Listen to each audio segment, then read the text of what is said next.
দেখতেই পাচ্ছ এই যে কমলদা বানাচ্ছে খৈনি, এখন কাজ বাজে তো ফাঁকি মারছে, খুব লোকে জ্ঞান দিচ্ছে। এই আমাদের সমীর ভাই বসে বসে কাজ করছে, খুব আর্জেন্ট মাল আছে রাত্রিবেলা।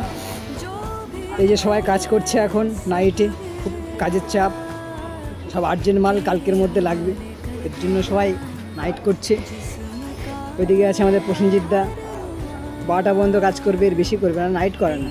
ওই যে আমাদের বিপ্লব দা, এই যে শুভ, ও নাইট করে না, প্রত্যেক দিন 1টা পর্যন্ত কাজ করে। এই যে আমাদের অমিত কাজ বাজে একটু ফাঁকি মারছে, ফোন দেখছে, অসুবিধা নেই, কিন্তু মালটা আর্জেন্ট লাগবে।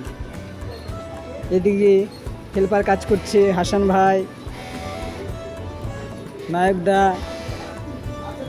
এই যে লিটন দা কাজ বাদ দিয়ে বিশ্বকে বোঝাচ্ছে এই মালটা তাড়াতাড়ি কাটাতে হবে, তাড়াতাড়ি সব কাজগুলো করো। প্রসেনজিৎ